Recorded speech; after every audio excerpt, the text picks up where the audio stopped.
বন্ধুরা, আপনারা যদি টিম ইন্ডিয়ার একজন জাবরা ফ্যান হয়ে থাকেন তাহলে মন থেকে ভিডিওটিতে একটি লাইক অবশ্যই করবেন। কেরিয়ারের শেষের দিকে এসে বুড়ো বয়সে ওডিআই ক্রিকেটে বিশ্বের 1 নম্বর অলরাউন্ডার হলেন এই বুড়ো ক্রিকেটার। 39 বছর 132 দিন বয়সে এসে বিশ্বের নাম্বার 1 অলরাউন্ডার হয়ে ইতিহাস লিখলেন এই ক্রিকেটার। কে এই ক্রিকেটার বিস্তারিত জানাবো বন্ধুরা, তার আগে ভিডিওটি পুরো দেখার আবেদন রইল এবং চ্যানেলে নতুন এসে থাকলে চ্যানেলটিকে সাবস্ক্রাইব করবেন। জিম্বাবুয়ের ক্রিকেটার সিকান্দার রাজা আইসিসি পুরুষদের ওডিআই র্যাঙ্কিং এ 1 নম্বর অলরাউন্ডার হলেন তিনি। 39 বছর 132 দিনের মাথায় এসে বিশ্বের নাম্বার 1 হয়েছেন সিকান্দার রাজা। হারারেতে শ্রীলঙ্কার বিরুদ্ধে জিম্বাবুয়ে 2 ম্যাচের ওডিআই সিরিজ হারলেও রাজা back to back half century করে র্যাঙ্কিং এর মগডালে এসেছেন। রাজার এখন 302 পয়েন্টের রেটিং। আফগানিস্তানের আজমতুল্লাহ 296 পয়েন্ট এবং মোহাম্মদ নবীর 292 পয়েন্টকে ছাপিয়ে গেলেন রাজা। সিকান্দার রাজা তার দেশের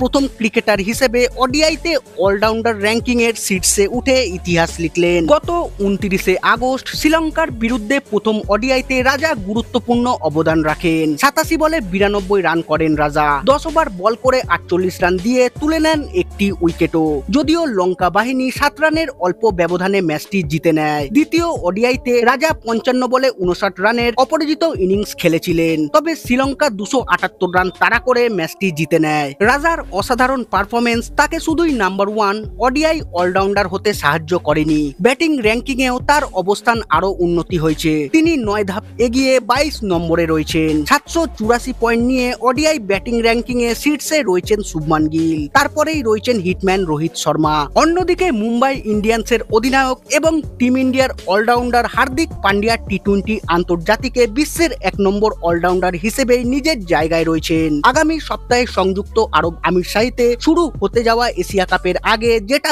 ভালো খবর ভারতীয় দলের জন্য।